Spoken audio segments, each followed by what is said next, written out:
मौत की हवेली। कोर्ट में हवेली का केस जीतने के बाद अजय सिंह उसी हवेली में जा पहुंचा जहां 2 दिन पहले ही उसने अपने छोटे भाई और उसकी प्रेमिका का किसी वहशी दरिंदे की तरह हत्या कर दी थी।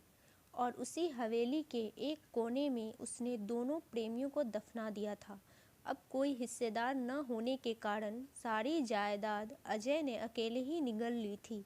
वह दूसरे दिन ही हवेली को बेचकर विदेश भागने वाला था, इसलिए वह उसका ज़रूरी सामान और कुछ बेशकीमती चीज़ें लेने हवेली आया था।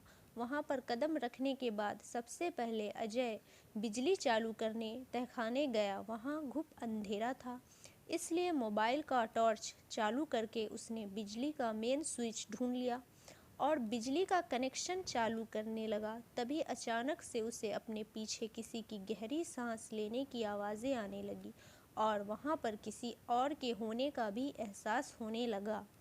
तभी बिजली का कनेक्शन चालू हो गया और उसने झट से पीछे मुड़कर देखा तो वहाँ कोई नहीं था, पर तहखाने में उसे अचानक बहुत ज़्यादा ठंड महसूस होने लगी थी। कहते हैं अगर किसी बंद या सुनसान जगह पर अचानक बहुत ठंड महसूस होने लगे तो समझ लेना कि कोई प्रेत आत्मा आपके आसपास मंडरा रही है। अजय ने उस बात पर ज़्यादा ध्यान नहीं दिया, उसे तो बस सामान लेकर रात से पहले हवेली से निकलना था। तहखाने से बाहर आने के बाद उसने अपने कमरे में जाकर ज़रूरी सामान पैक कर लिया।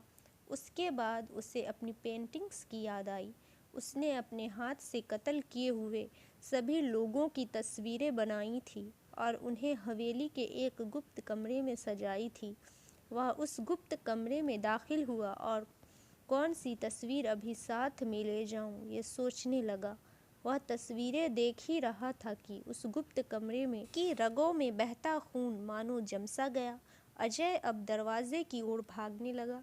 उसकी पीछे मुड़ के देखने की भी हिम्मत नहीं हो रही थी, क्योंकि उसकी बनाई हुई सारी तस्वीरों की आंखें जो अभी तक सामने की तरफ देख रही थी, वह आंखें अब उसकी तरफ घूम गई थी और सबके चेहरे पर एक शैतानी मुस्कान थी। अजय चीख रहा था, दरवाज़ा पीट रहा था, पर कोई फ़ायदा नहीं हुआ क्योंकि दरवाज़ा बाहर से बंद हो चुका था, साथ ही बिजली भी चली गई थी। अब अजय दरवाजे के पास कोने में बैठकर रोते हुए अपनी मौत का इंतज़ार करने लगा। उसे अपने किए हुए सारे पाप एक एक करके याद आ रहे थे। तभी उसे एहसास हुआ कि कमरे में वह अकेला नहीं है, क्योंकि उसे अपनी सांसों के साथ साथ और कई लोगों के सांसों की भी आवाज़ सुनाई दे रही थी। और कुछ ही देर में उस मनहूस मुर्दों की हवेली ने एक दर्दनाक चीख सुनी। उसके बाद सुबह जब ब्रोकर एक पार्टी को हवेली दिखाने लाया तो उसे अजय की लाश हॉल में पड़ी मिली।